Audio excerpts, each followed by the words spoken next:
నమస్తే అండి, నా పేరు డాక్టర్ అజయ్ ఎండి హోమియో. ఈరోజు మనం హెచ్ఐవి గురించి మాట్లాడుకుందామండి. బేసిక్గా హెచ్ఐవి అనగానే హ్యూమన్ ఇమ్యూనోడెఫిషియన్సీ వైరస్.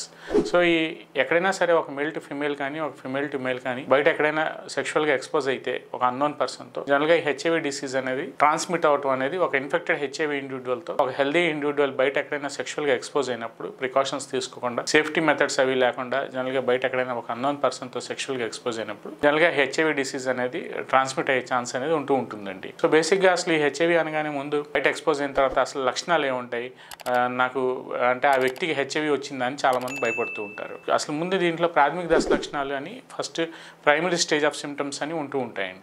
సో ఎక్కడైనా సరే ఒక హెల్దీ ఇండివిజువల్ బయట ఒక ఇన్ఫెక్టెడ్ హెచ్ఐవి ఇండివిజువల్తో ఎక్స్పోజ్ అయిన తర్వాత సో దీంట్లో ప్రైమరీ సైన్స్ అండ్ సిమ్టమ్స్ అని చెప్తూ ఉంటాం. అంటే ఫస్ట్ అండ్ ఫార్మోస్ట్ థింగ్ దీంట్లో గొంతు బొంగురిపోవటం, ఫీవర్ ఆన్ అండ్ ఆఫ్గా స్పైక్స్లోకి రావటం, నైట్ స్వెట్స్ అవి విపరీతంగా ఉండటం, కొంతమందిలో మనం చూసుకుంటే కీళ్ళ నొప్పులు, జాయింట్ పెయిన్స్ అవి ఎక్కువగా ఉండటం అనేది జనరల్గా జరుగుతూ ఉంటుందండి. సో బేసిక్గా ఇవన్నంతలోపు దీంట్లో ఈ కంప్లైంట్స్ ఉంటే హెచ్ఐవి వచ్చింది అనే ఇంటెన్షన్ అయితే నాది కాదండి.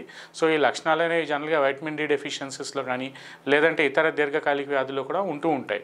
కానీ ఎక్కడైనా సరే ఇప్పుడు ఫస్ట్ అండ్ ఫార్మోస్ట్ ఈ వీడియోలో నేను స్ట్రెస్ చేయబోయే టాపిక్ ఏంటంటే ఒక హెల్దీ ఇండివిజువల్ బయట ఎక్కడైనా ఒక అన్నోన్ ఇండివిజువల్తో సెక్షువల్గా ఎక్స్పోజ్ అయిన తర్వాత కానీ లేదంటే బయట ఎక్కడైనా ఒక ఇన్ఫెక్టెడ్ హెచ్ఐవి ఇండివిజువల్తో సేఫ్టీ ప్రికాషన్స్ అవి సేఫ్టీ మెషర్స్ లేకుండా బయట ఎక్స్పోజ్ అయితే జనరల్గా ఒక 10 to 15 days తర్వాత ఆ వ్యక్తి ఒకవేళ ఇన్ఫెక్టెడ్ హెచ్ఐవి అనేది ఉంటే జనరల్గా ఆ డిసీజ్ అనేది ఈ వెజైనల్ సెక్రీషన్స్ ద్వారా ఈ డిసీజ్ అనేది ఆ హెల్దీ ఇండివిజువల్లో ట్రాన్స్మిట్ అయ్యే ఛాన్స్ అయితే ఉంటుందండి.